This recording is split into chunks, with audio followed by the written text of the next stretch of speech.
Bonjour, bonsoir à tous, c'est Antoine Anubis pour une nouvelle vidéo d'après-match. Racing Club de Lens face à l'Olympique Lyonnais, victoire 3-2 de nos Lensois, victoire dans la douleur, face à une belle équipe de Lyon, faut le dire, j'aime pas Lyon du tout, c'est fait partie des clubs que je déteste, mais force est de constater que même s'ils sont dans une situation dégueulasse, c'était vraiment une partie assez intéressante de leur part. Au niveau comptable, ça pue pour eux, surtout qu'en plus, ils ont une double grosse confrontation puisqu'ils nous affrontaient. Ils vont affronter Marseille mercredi. Je pense que pour leur avenir en Ligue 1, le match de Marseille est presque rédhibitoire. S'ils perdent, ça va être très très chaud pour le maintien. Pour moi, ils sont dans la charrette dans les 3 derniers. À moins d'un réveil ultime, ils vont avoir un mercato de fou peut-être, mais ça va être très très compliqué. Très très compliqué. Voilà. Mais en tout cas, j'ai trouvé qu'il y avait eu du bien mieux à Lyon. Il y avait des choses intéressantes. D'ailleurs, je parlerai de Skelly Alvero.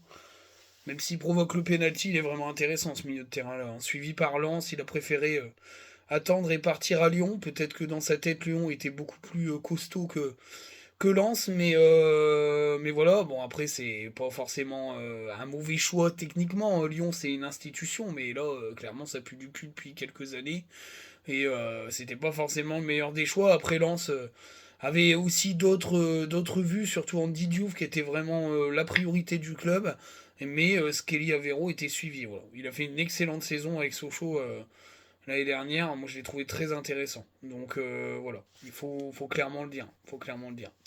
On va commencer par le 11 de départ avec Brice Samba dans les buts, Danso, Medina Gradit, ça bouge pas, le trio légendaire. À droite, Ruben Aguilar, à gauche, Machado, pardon, excusez-moi, j'allais dire Massadio Aïdara, mais non, c'était Machado au départ. Et puis au milieu de terrain, une doublette, El Ainaoui, Salis Abdoul Samed, et un duo un peu inédit, mais qui fleure bon les premières années d'arrivée en Ligue 1, de retour en Ligue 1, pardon, de Lens, un duo Sotoka Pereira d'Acosta en soutien de Wesley Saïd. Pour la compo, j'avoue que j'étais assez séduit. Pereira d'Acosta, je lui en ai mis plein la tronche depuis plus d'un an. Pour moi, à juste titre, parce qu'il montrait pas assez, il était hors du coup, il était complètement à l'envers. Je trouve que ses entrées ont été intéressantes, et vu le niveau footballistique de Thomasson et de Fulgini en ce moment, c'est pas déconnant d'essayer un Pereira d'Acosta dans ce rôle de milieu de terrain offensif de soutien. Le reste, c'est du grand classique. Vu la prestation de Frankowski à la base face à Arsenal, c'était sûr et certain que Ruben Aguilar serait titularisé. Et puis à gauche, le retour de Machado, mais bon, assez incertain, assez douloureux. Mais le problème, c'est que Massadio Aïdara, c'est pareil. Enfin, je veux dire, tu peux pas le faire jouer à chaque match. Il est déjà, pour moi, sur la pente descendante. Mais alors, si tu le fais enchaîner les parties, c'est un peu compliqué. C'est un peu compliqué. Donc, je me doutais bien que Machado allait jouer. Mais enfin, ce poste de rota de piston gauche, il est quand même extrêmement important. Il va falloir qu'on trouve une solution, parce que Mawassa étant une persona non grata dans le groupe quasi, c'est compliqué quand même. Il rentre jamais et tout, donc il préfère faire rentrer Massadio Aïdara que fait tout Mawassa. Enfin voilà, il va rester jusqu'à décembre, puis pareil, il retournera chez lui au mercato d'hiver, je pense, à mon avis. Ils vont casser le prêt et puis récupérer un autre arrière latéral gauche, piston gauche. C'est pas possible autrement. Tu peux pas faire toute la saison avec Machado sur une jambe, c'est pas possible. On va commencer par les notes. Ouh le lapsus. J'ai mis 9 à Brissamba. Excellent match de Brissamba. Comparé à la performance face à Arsenal, c'est le jour à la nuit. Il a été ultra décisif. Il a fait au moins 3 parades. Les prises de balles aériennes ont été très bonnes. Il a dégoûté les attaquants lyonnais. Alors il prend 2 buts, mais c'est pas forcément pour lui les buts, c'est surtout pour sa défense. Enfin surtout un. Et voilà, malheureusement pour lui, il aurait fallu qu'il ait ce niveau-là face à Arsenal. Maintenant, bon, c'est passé, c'est fini, mais en tout cas, la prestation, elle était de très haut vol. Là, c'est une prestation de deuxième gardien de l'équipe de France, clairement. Ça a été très très intéressant. J'ai mis la note de 7 à Grady. Il fait un bon match, moi je l'ai trouvé très sobre. Beaucoup porté vers l'offensive aussi. Malheureusement, je pense qu'à un moment donné, il en avait un petit peu marre que ces montées ne servent à rien. J'y reviendrai après. Et voilà, moi j'ai beaucoup aimé ce Gradit là, version duo avec Jonathan Klaus, clairement. Le problème, c'est que le piston droit qui est Aguilar a été assez particulier sur ce match. On y reviendra après, mais en tout cas, voilà, moi j'ai bien aimé sa prestation. Une prestation que j'ai moyennement aimée, c'est la prestation de Danso. Bah, moi je mets 4, hein, insuffisant. Moi je suis désolé, il est sur les deux buts, hein. Alors sur le deuxième, c'est une déviation malheureuse de Delaine Naoui, mais il doit être au marquage. O'Brien, il ne peut pas être deux fois tout seul avec Danso aux fraises à chaque fois. Moi, je l'ai trouvé très, très, comment dire, très emprunté. Alors après, je pense qu'il est aussi blessé, comme un peu Machado, mais moi, j'ai trouvé pas rassurant du tout. Et voilà, bon. C'est pas le Danso de la saison dernière. Il règne pas comme la saison dernière. Moi, je trouve que c'est un peu compliqué, Danso, sur cette saison. À voir, à suivre. Après, il a prolongé, mais est-ce que l'attrait du Napoli l'a pas un peu perturbé? Est-ce qu'il a pas un peu cogité? Après, c'est compliqué, hein. Quand tu commences à cogiter, de remonter la pente physiquement, techniquement, ça prend un certain temps avant de digérer les choses, quoi. Voilà. Après, c'est une vision personnelle du cas d'en dessous, mais pour moi, il y a un peu de ça. J'ai mis la note de 7 à Medina, bah, encore une fois, hein, c'est le facteur X de l'équipe et c'est bien dommage. Il a encore apporté offensivement, il a encore apporté défensivement. Bon, il sera suspendu face à Reims, ça va être un peu la tuile. Je pense qu'on va voir Kouzanov, à mon avis, ou si on voit pas Kouzanov, je sais pas trop comment on va jouer. On va peut-être mettre Massadio Aïdara, mais enfin, t'as pas de piston gauche derrière. Du coup, je pense que ça sera peut-être. Voilà, il y aura peut-être une espèce Je pense qu'Aguilar sera titulaire avec un Frankowski capable de rentrer à gauche. Je pense qu'il y a un peu de ça. Il y a un peu de ça. Parce que vu que Fetou Mawassa n'existe pas. Mais en tout cas, voilà. Moi, j'ai trouvé sa prestation très intéressante. Il s'est pas trop laissé perturber. Avec des Lyonnais un peu provocateurs. Il était un petit peu chaud à un moment donné. Avec l'histoire de Massadio Aïdara qui était blessé hors terrain. Mais sinon, à part ça, voilà. Moi, je trouve que la presta, encore une fois, correcte.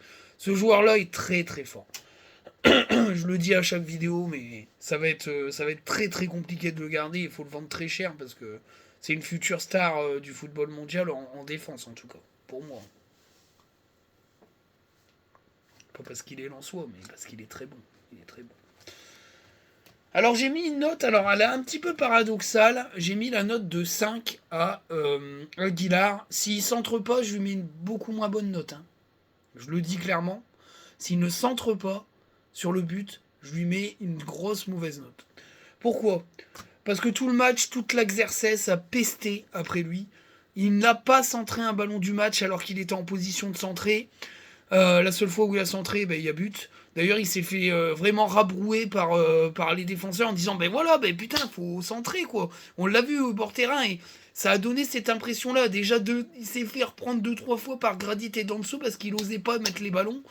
Alors qu'il a une très bonne patte en plus, parce qu'il a fait une très belle passe décisive pour Eli Wahi.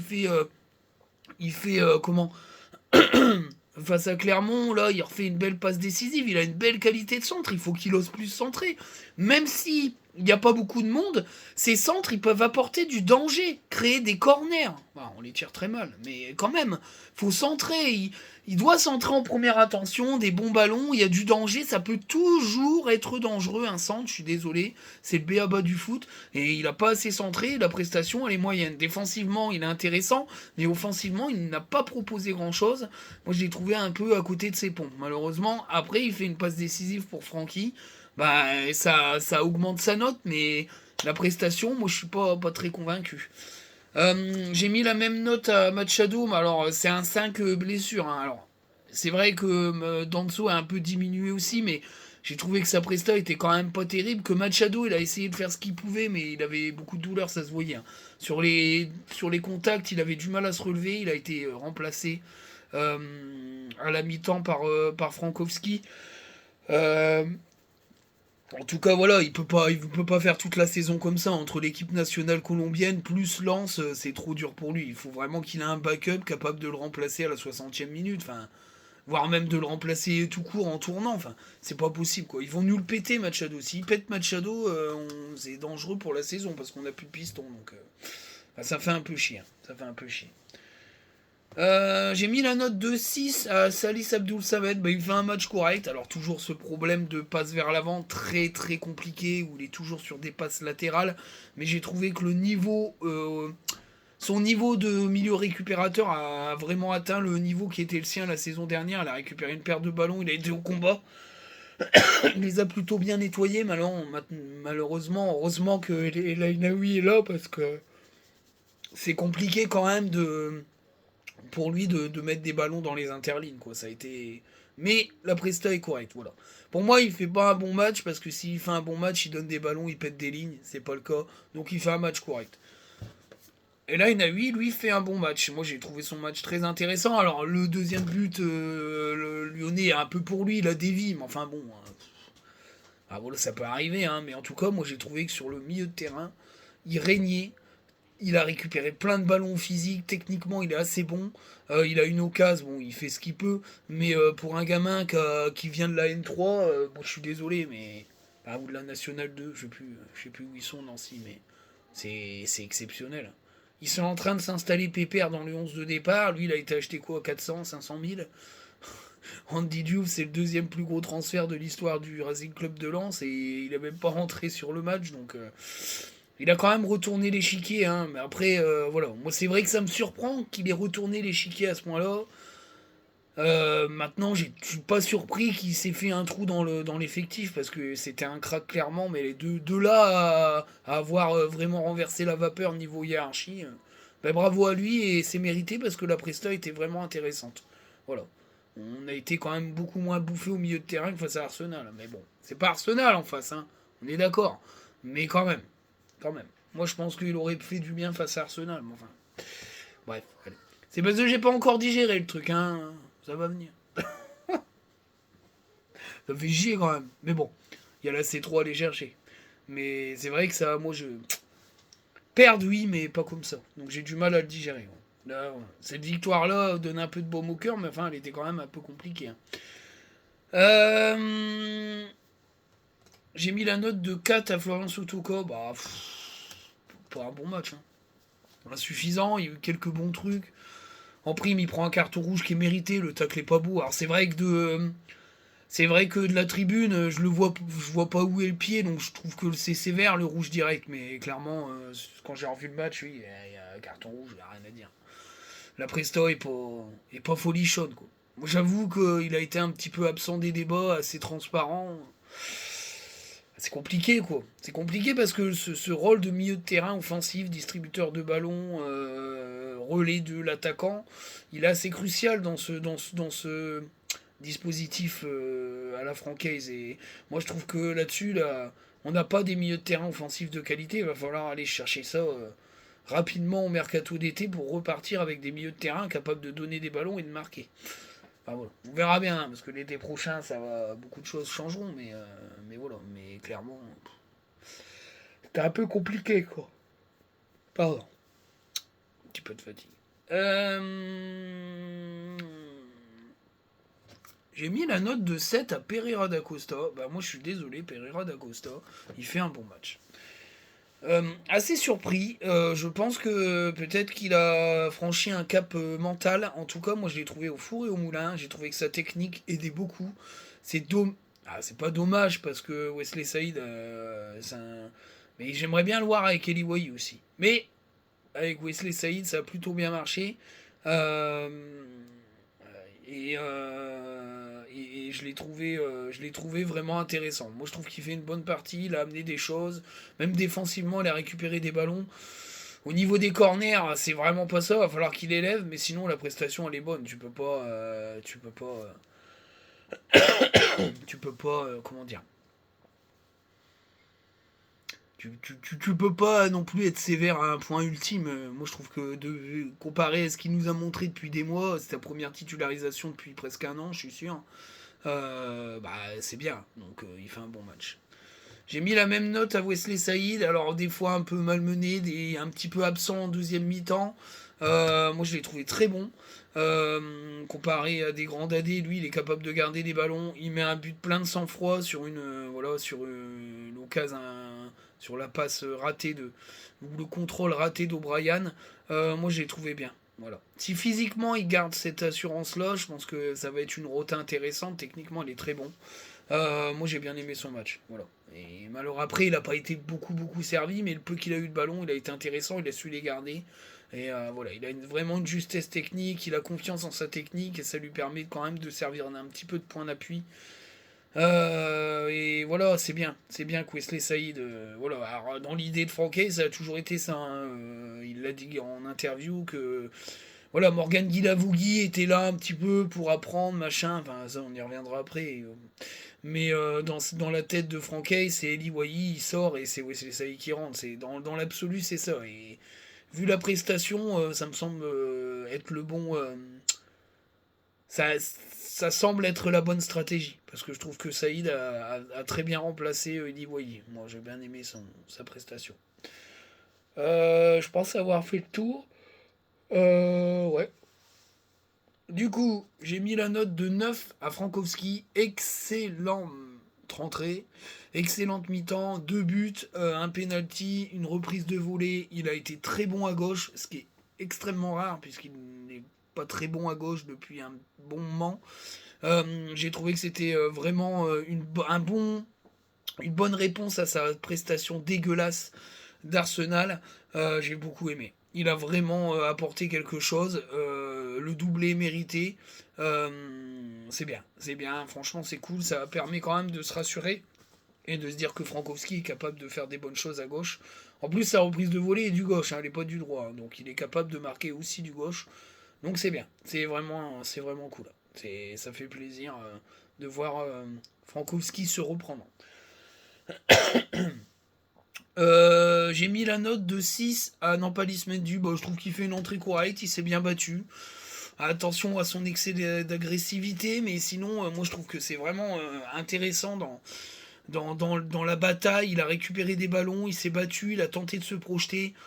Bon, après, moi je suis pas convaincu par ce joueur, hein, parce que pour moi c'est un panic buy pour remplacer Spearings, mais voilà, il fait ce qu'il peut, quoi. Mais voilà. Je pense pas que c'était la recrue idoine. Maintenant, la rentrée est correcte, il a fait des bonnes choses. Il a fait des bonnes choses. Massadio Aidara, j'ai mis la note de 5. Bon, rentrée moyenne. J'ai pas trop aimé quand il se blesse, il doit se rejeter sur le terrain, et je sais pas ce qu'il fout. D'ailleurs, il s'est fait un peu engueuler hein, par le public parce que ça a sifflé parce que les Lyonnais ont joué, mais ça, c'est les gens qui connaissent pas le foot. Il est hors du terrain, il y a aucune raison que l'arbitre arrête le match. C'est débile. Et les Lyonnais, ils sont menés, ils vont pas aller rendre le ballon alors qu'ils s'en sont pas obligés du tout. Il se relève, il doit se jeter sur le terrain. Il doit se jeter sur le terrain. Même s'il prend un jaune, c'est pas grave. Il arrête l'action. Je sais pas. Après, il avait peut-être fort mal, mais. Après, voilà, il a fait 2-3 bonnes percées, mais. Bon. Je suis pas convaincu par Massadio Aidara, même si voilà, il fait des prestations intéressantes. En défense centrale, c'est autre chose. Moi, je l'aime bien. En défense centrale, il a toujours des plutôt bonnes notes. Mais là, bon. Donc voilà. Mais c'est vrai que là-dessus, il a un peu mal géré. Dans l'adré, il aurait dû un petit peu réfléchir et se mettre sur le terrain parce que là, c'était chaud. Ah, voilà, on s'est fait un peu bouffer, hein, malheureusement. Et on a pris beaucoup d'attaques à ce moment-là. Quoi. Alors, Nampalis Mendy, Massadio Aidara. Ah oui, Adrien Thomasson. J'ai mis la note de 6, l'entrée est correcte. Je trouvais que s'il y avait du mieux quand même dans l'abnégation, il a apporté un petit peu des trucs. Après, il y a des passes un peu ratées quand même. Hein. Moi, je le trouvais extrêmement limité. Mais c'est mieux. C'est mieux quand même. J'ai trouvé sa rentrée. Voilà, il a apporté un petit peu de calme, un petit peu aussi de technique. Mais c'est loin du niveau du Thomasson de la saison dernière. Faut être clair. Hein.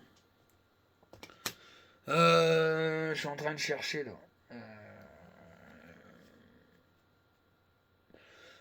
De toute façon, Frankowski, Massadio Aidara, Nampalis Mendy, Thomasson, et puis bien sûr le dernier, Guilavogui, très mauvaise entrée. Enfin, et encore, franchement, j'ai hésité à mettre encore moins. Parce que moi, je suis désolé, mais tu peux être limité parce que ton niveau il est limité, mais tu te bats sur le terrain, quoi. Moi, je suis désolé, à 10 contre 11, il a encore une fois, il s'est fait engueuler par le stade. Il doit aller se battre. Je suis désolé, mais on a attaqué Wai parce qu'il manquait de grinta, il manquait de pressing, et il commence à le faire de mieux en mieux. Guilavogui, il l'a pas fait, là. Hein. À 10 contre 11, il doit aller gêner la première relance et pas regarder ce qui se passe. Les prises de balles, elles sont dégueulasses. Il y a une occasion avant que Sotoka prenne le carton. Il est tout seul. Il sait même pas décaler un joueur. Il fait un passement de jambe. Il est dégueulasse son passement de jambe.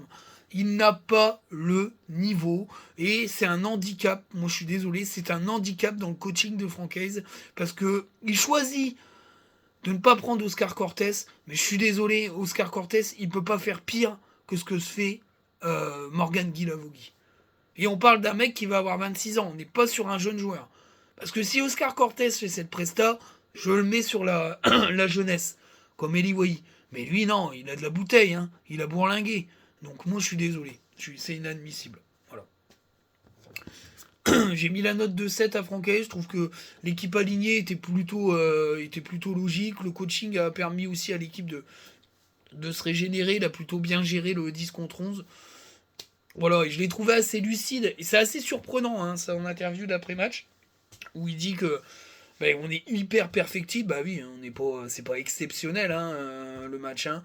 Et voilà, il a un bilan favorable, il le dit clairement. Mais il a l'impression que, voilà, il le dit clairement. Est-ce qu'on est au max? Est-ce qu'on a atteint un certain forme de plafond? Mais ça pose quand même des questions. On revient toujours sur ce mercato. Est-ce que cette équipe est aussi forte que la saison dernière? Non. Est-ce que la saison dernière est une saison exceptionnelle? Oui. Mais est-ce que le jeu proposé était meilleur? Bien sûr. Et moi, je trouve que cette équipe est moins forte que la saison dernière. Et que malheureusement, il y a des joueurs de la saison dernière qui n'ont pas retrouvé leur niveau. Et, et ça se sent sur le terrain, c'est tout. C'est tout. J'ai mis la note de 7 à Lyon. Hein, j'aime pas le faire parce que je déteste Lyon, mais je trouve qu'ils ont fait un bon match. Skelly Avero était très intéressant au milieu de terrain, même s'il provoque un pédo. Moi j'ai trouvé ça vachement bien. Pareil, même Maxence Cacré, hein, il a été très intéressant. La Casette, c'est pareil. Hein. La Casette, alors c'est une pute sur un terrain, mais c'est ça, hein, les joueurs qui ont de l'ego ou du caractère, c'est des putes sur un terrain. Mais il est talentueux, hein, il a vraiment mis beaucoup à l'amende de l'équipe. Et Nuama, c'est pareil, hein, le joueur issu d'un transfert magouille, il est vraiment intéressant, très vif, très rapide. Voilà. Ils ont fait, paradoxalement, ils ont fait un meilleur match que nous, en fait. Mais, voilà. Collectivement, on n'a pas été extraordinaire, mais il y a quand même eu des bonnes choses. Il y a eu des bonnes choses. Alors, on va commencer par la première mi-temps. Les 10 premières minutes sont intéressantes. Je trouve qu'on on a réussi à un petit peu dominer les Lyonnais. Et puis, ça commence à sortir un petit peu. Puis malheureusement, on se fait baiser sur un truc qui nous hante depuis que l'arrivée de Francaise. C'est les corners, où on n'est pas bon du tout depuis des années. Danso et aux fraises. Et au final, voilà, le but est pour lui parce qu'il défend super mal. O'Brien se retrouve tout seul au centre de la surface de réparation. Et voilà, O'Brien, il est capable de marquer, il l'a déjà fait. Hein. Et on est mené. Alors, c'est hyper frustrant, mais on réagit très très vite. Et ça, c'est assez rassurant. C'est un peu le Racing Club de Lens de l'année dernière, où il y a tout de suite une réaction.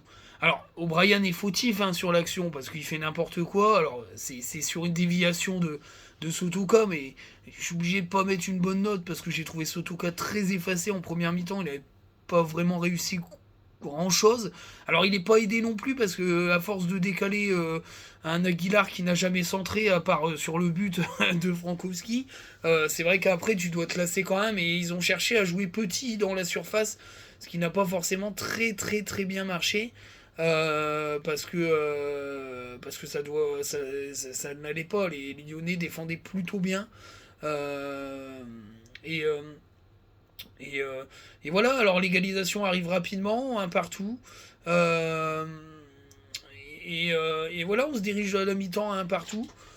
Moi, je me dis qu'il faut falloir faire attention parce que les Lyonnais vont nous piéger. Et puis, on démarre la deuxième mi-temps avec beaucoup plus d'envie. On leur met une sacrée pression avec la rentrée de Frankowski qui joue les feux follets.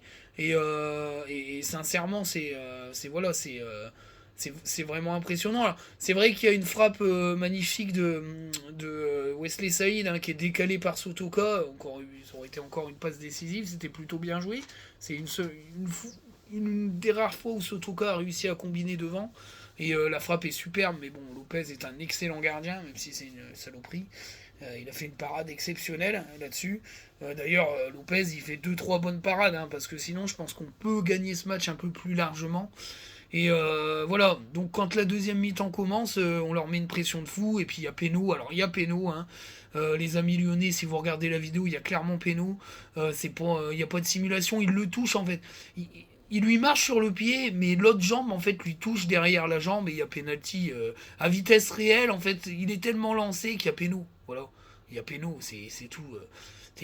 Le ralenti en fait, le problème du ralenti, le problème du ralenti, c'est que c'est un ralenti. À vitesse réelle, il le touche, il l'effleure, il y a penalty, c'est tout. Le contrôle orienté est magnifique. Voilà, s'il le déséquilibre pas, il va seul au but et il y a sûrement but. Donc il y a penalty, c'est logique, c'est dans l'esprit. Ah, j'ai pas noté Purtin, j'allais dire Turpin. Putain, c'était plutôt putain. Mais je le noterai après. mais mais voilà, on mène 2-1 et puis à un moment donné, Lyon se réveille un peu, mais un peu plus de pression. Et le corner, malheureusement, parce que c'est vrai que ce qui est embêtant, c'est que sur les corners, on n'est pas bon. Alors, et là, lui, malheureusement, il est au premier poteau, il essaye de la reclaquer, mais il a dévie seulement. Et derrière, Danso, encore une fois, aux fraises, et O'Brien est là pour surgir, ça fait de partout. Je dis putain, fait chier. Et dans la foulée, et c'est dingue, on égalise, mais au bout de 30 secondes, quoi. Au bout de 30 secondes, une minute, on égalise on égalise. On remène au score dans la foulée, au bout de une minute 30, enfin, très très très rapidement. On n'a même pas eu le temps de digérer ce but-là. D'ailleurs, le but est arrivé. Ah non, ça c'est le premier but.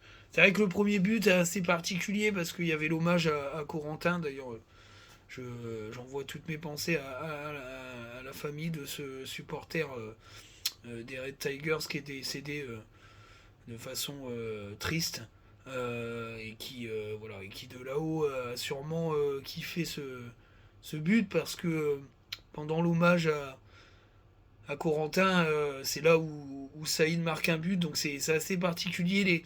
Les dieux du foot sont assez particuliers, hein, mais c'était joli. Voilà, c'était joli. Bon, après, je ne le connaissais pas personnellement, mais bon, de toute façon, ce genre de tragédie est toujours triste et toujours, donne toujours de l'émotion au public parce que c'était quelqu'un qui était quand même connu des réseaux sociaux. Voilà, c'était quelqu'un qui avait l'air d'être attachant, donc voilà, j'envoie toutes mes pensées à ses proches, à sa famille, ses amis. Voilà. C'était pour faire le petit hommage et du coup le but du 3-2 arrive rapidement sur une action où Aguilar aurait dû faire ça tout le match quoi. Et c'est rageant en fait parce que tu te dis que il faut un Jonathan Klaus dans l'attitude. Je dis pas que je regrette Jonathan Klaus. Bah, je regrette personne. Les mecs ils s'en vont, basta. Mais clairement sur ce match-là, Jonathan Klaus il centre tous les 5 minutes. Hein. Il a eu des ballons tout le temps, Aguilar tout le temps. Moi j'ai pas compris. Alors qu'il a une superbe qualité de pied ce joueur. Il doit oser plus centrer. Il doit prendre des risques. D'ailleurs, il s'est fait vraiment rabrouer sur le but en lui disant mais tu vois, si tu centres, il y a but quoi, bordel. En plus, je le dis, hein, je dis putain, là faut que tu centres. Il centre et but. Le voisin d'à côté, il dit bah oui, en fait, fallait qu'il centre. On a rigolé. Mais c'est vrai que c'était frustrant son match à Aguilar. Au final, c'est pour ça aussi qu'il a une note moyenne parce que c'est la passe décisive qui le sauve. Alors, c'est sa deuxième ou troisième passe décisive. Je dirais 2 sur 3 peut-être. Mais c'est plutôt pas mal, mais il doit en avoir plus à son actif. Enfin, sincèrement, il doit en avoir plus à son actif. Il est doué, il a du talent. Et, euh, et on mène 3-2, mais comment on n'est pas sorti de l'auberge. On sent qu'on est quand même dans le dur, hein, parce que Lyon a confiance, et c'est surprenant parce qu'ils sont au fond du trou. et ils y retournent. Et j'ai l'impression que ça nous surprend même. J'ai l'impression que l'équipe a été surprise de ce sursaut d'orgueil, et en fait ils se retrouvent à prendre des vagues et des vagues. En plus derrière, Sotoko malheureusement il fait un tacle pourri, il prend un rouge qui est logique. Et bon, Guilavogui il a servi à rien, enfin ça m'a saoulé, hein, clairement. Et on est dans le dur, mais on a résisté avec un Brice Samba qui a été décisif. Hein. S'il n'y a pas Brice Samba, on gagne pas ce match carrément. Hein. Pour moi, les 3 points, c'est grâce à lui aussi. C'est pour ça qu'il a une très très bonne note. Donc voilà, ça n'a pas été une victoire facile, mais c'est une victoire qui fait du bien, qui nous permet d'accrocher le wagon de tête, clairement, parce que devant ça enchaîne, hein, que ça soit Reims, Monaco, même Brest, que je déteste, ils enchaînent aussi. Tout le monde gagne, hein, Lille, Monaco, il n'y a que Nice qui a pas. Il y a que Nice qui a pas gagné, qui a perdu d'ailleurs. Euh, Attention aux Niçois, parce que je les déteste aussi. Pas certain que toujours avoir la chatte à 1-0, ça les serve toute la saison, mais en tout cas, devant, ça avance à un rythme infernal. Les confrontations directes vont un peu je pense, ça va un peu écrémer le peloton de tête, mais c'est clairement très très compliqué. Maintenant, on a des points d'écart avec Monaco, tout ça, hein, faut clairement le dire. Hein, on a 6 ou 7 points d'écart, je crois. Mais on n'est pas si loin que ça de là. Ils ont 26 points, les Lillois, la 4ème place, barrage Ligue des Champions.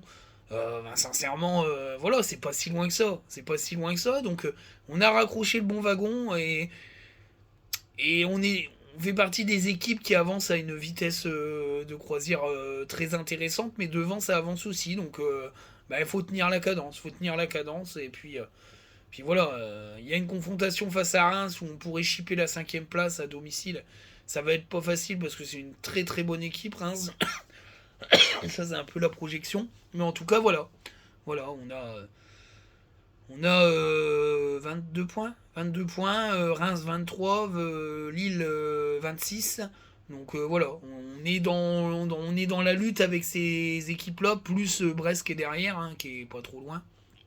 Donc voilà. La projection, c'est le. On est quoi, le 6. La projection, c'est Clermont là-bas. Non, je dis une connerie. Montpellier là-bas qui vient de s'incliner. Ils ont perdu Kiki Kouyaté d'ailleurs, qui a pris un rouge. Donc il ne sera pas là, je pense. Voilà, c'est une équipe en difficulté. À nous de retrouver ce football à l'extérieur qui nous rend très compliqué à gérer. Maintenant, il faut faire attention, hein, il y a toujours TJ Savanier, Accor Adams. Hein, il y a du talent dans cette équipe de Montpellier, mais ils sont en difficulté. Donc voilà, il faut enterrer toutes les équipes en difficulté pour enchaîner les points.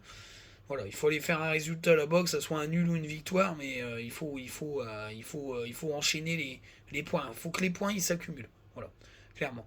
En tout cas, Turpin, bon, Turpin, je sais pas. Pour moi, j'hésite. Turpin. Merde, il est où? Match correct. Voilà.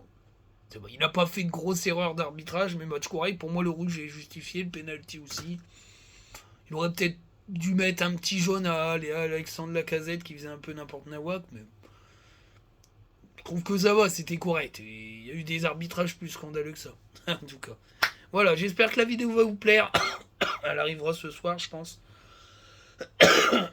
Et voilà, il y a un beau petit match ce soir, je crois un Marseille-Rennes ou un Rennes-Marseille, ça va être très intéressant.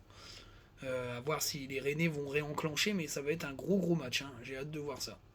Sur ce, ciao, et allez lance. Et le maillot Sainte-Barbe est magnifique. Je l'ai toujours pas eu, je l'aurai demain, je pense. Je voyais des gars qui sont arrivés, il est superbe, il y a une espèce d'un bleu particulier. J'ai hâte de le voir en vrai parce qu'il a l'air d'être magnifique. Salut!